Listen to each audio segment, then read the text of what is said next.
इसमें देखिए, बुक्स की समस्या काफी टाइम से है, लगभग पिछले कई सालों से ये समस्या है। अब की बार अभी हमारे पास लगभग 4-5 दिन पहले ही, छुट्टियों से पहले, ये 3 दिन की छुट्टी आई है, इनसे पहले ही हमारे पास पत्र आया है डायरेक्टरेट से। उन्होंने भी ये कहा है कि इस पर बस्ते के बोझ पर और जो किताब है इनका भी मानक फिक्स कर दिए हैं, पर्टिकुलर क्लास के लिए कितना भारी बैग चाहिए, और जो प्राइवेट पब्लिशर्स जो किताब लगाते हैं इनके लिए भी हमारे पास पत्र आ चुका है। हमने टीम गठित कर दी है बीओज के माध्यम से, 4-4 आदमियों की। वो आज से ही फील्ड में जाएंगी, आपको जल्दी रिपोर्ट मिलेगी। और हम ये भी करने जा रहे हैं कि जो ये स्कूलों ने कुछ अपनी जो बुक्स स्कूल में बेचने की बजाय कोई बुक सेलर फिक्स कर दिए हैं, ये भी हमारे संज्ञान में आया है। उन बुक सेलर पे भी हम छापामारी कर रहे हैं, चाहे हम सीएम फ्लाइंग के मांग से करवाएं, चाहे विजिलेंस से करवाएं। इसमें बहुत जल्दी बहुत बड़ा एक्शन होने जा रहा है। सर, कुछ प्ले स्कूलों ने प्ले स्कूल के नाम पे 8वीं क्लास तक कक्षाएं लगाई हुई हैं, क्या कार्रवाई उनके लिए रहेगी, क्या कहें? वो टीम जो गठित की गई है, हर ब्लॉक में हर बीओ के अंतर्गत 4 आदमियों की टीम गठित की गई है, जो इस काम के साथ साथ उन प्ले स्कूलों के लिए भी स्पेशल लेटर जारी कर दिया गया है। वैसे तो प्ले स्कूल जो है वो कक्षाएं नहीं लगा सकते, पहली क्लास से ले ऊपर कोई भी कक्षा नहीं ले सकती, पहली भी नहीं ले सकती। वो केवल नर्सरी, एलकेजी और यूकेजी लगाते हैं, जिनको कि हमारी WCD जो हमारा आंगनवाड़ी वाली विभाग है वो उनको मान्यता प्रदान करता है। लेकिन अगर हमारे जिले में अगर किसी में भी अगर उस प्ले स्कूल के कक्षाएं लगती पाएगी तो उनके खिलाफ न केवल हम FIR दर्ज करवाएंगे, बल्कि कोशिश करेंगे कि उनके खिलाफ सख्त से सख्त एक्शन हो। और वो इस तरह से बच्चों के भविष्य के साथ अगर खिलवाड़ कर रहे हैं तो इसमें पूरी कार्रवाई की जाएगी। स्कूल में बेसमेंट में चल रहे हैं, सुरक्षा के बिल्कुल इंतजाम नहीं है, और उस विद्यालय में 300 बच्चे हैं, उनकी तस्वीरें भी बहुत जल्दी वायरल होने जा रही है, उन पर कार्रवाई हो पाएगी? बेसमेंट में तो हमारा कोई स्कूल नहीं चल रहा है, में दिखा दिए हम आपको मौके पर चल के, आइए। नहीं, अगर आप आपके संज्ञान में तो आप हमें बताएं। बेसमेंट में तो वैसे ही स्कूल नहीं हमारे जिले में, क्योंकि जमीन की उपलब्धता काफी है।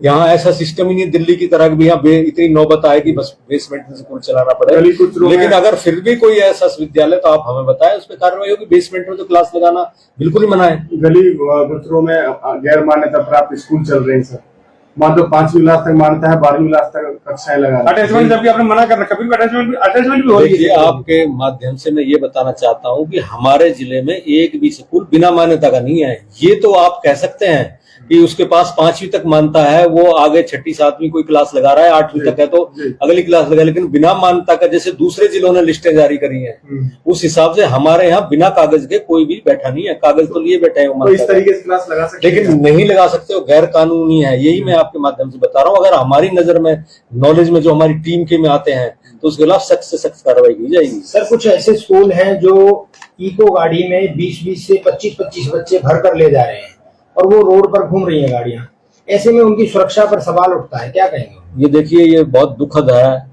ग्रामीण हमारा क्षेत्र है, अगर इको गाड़ी में इस तरह से ला रहे हैं, वैसे तो ये RTA का मामला है टोटली। हम केवल जो स्कूल का कैंपस है वहीं तक हम इसे देखते हैं, बच्चों की सुरक्षा का सवाल रखते हैं। लेकिन माँ बाप जो है वो थोड़े से लालच में मतलब कि अपने बच्चे को एक ऐसी वैन में बिठाते हैं जहां मतलब कि बच्चों की कैपेसिटी ठीक नहीं है। मैं पेरेंट्स से भी यही कहूंगा कि वो स्कूल द्वारा जो निर्धारित बसें हैं उन्हीं में बच्चों को भेजें।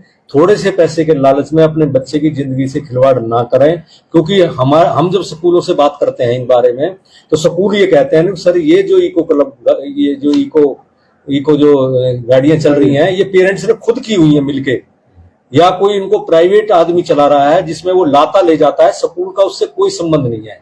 तो ये जो हम RTA साहब से भी मेरी बात हो चुकी है इसमें, वो भी इस पर कार्रवाई करेंगे।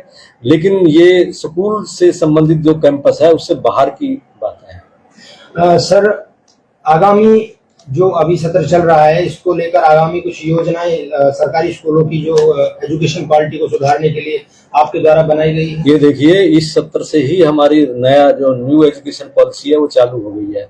न्यू एजुकेशन पॉलिसी के साथ हमारा त्रिभाषीय जो फार्मूला है उसमें बिल्कुल उतर गए हैं। हमारा सिलेबस नया आ चुका है।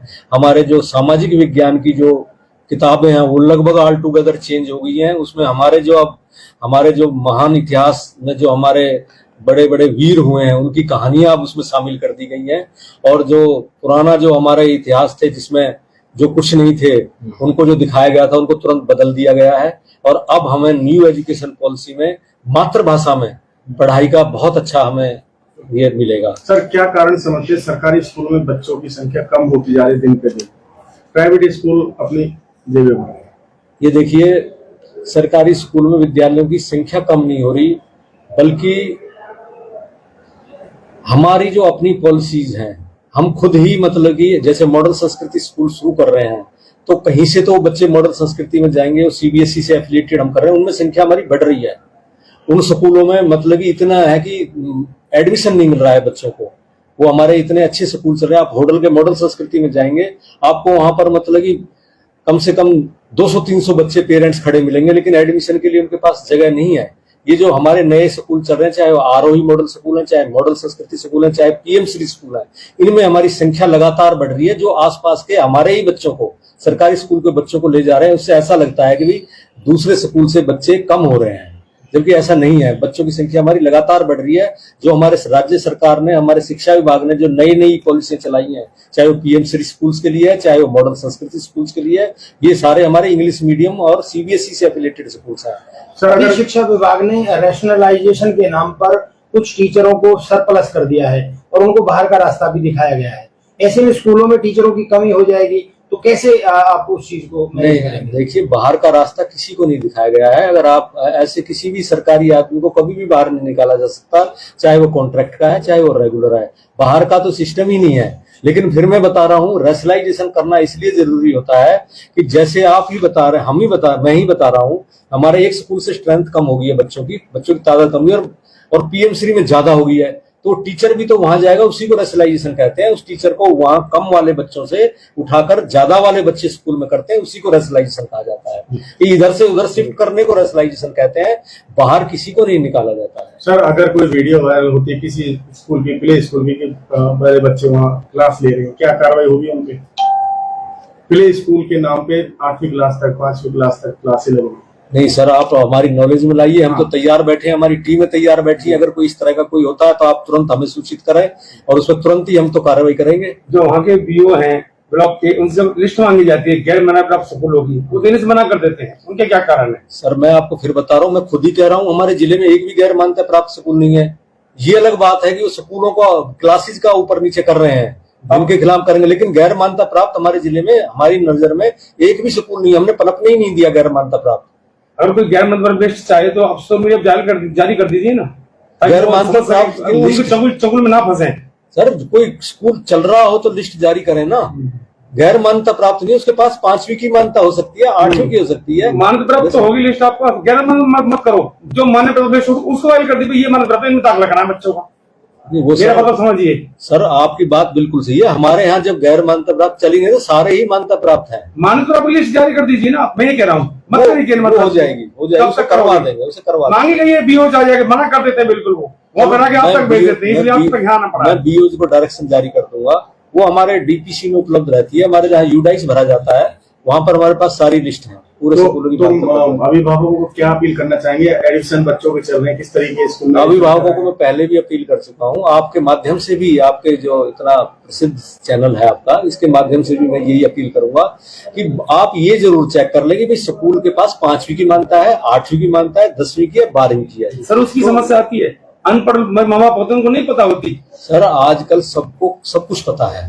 आप ये नहीं कहें कि अनपढ़ है, उनको पता नहीं है। बच्चे उनसे भी ज्यादा जानते हैं, लेकिन वो छोटे लालच में, वो सिर्फ पैसों के लालच में सिर्फ वो इस काम को करते हैं। क्योंकि जो इस तरह का कार्य कर रहा है वो भी उन्हें कहता है कि मैं कम फीस में पढ़ा लूंगा। पेरेंट्स को भी वो गारंटी देते हैं कि हम आपको इस तरह से कर लेंगे। तो मेरी उनसे यही अपील है कि इस छोटे कच्चे लालच में ना पढ़कर अपने बच्चों को अच्छे विद्यालय में पढ़ाएं।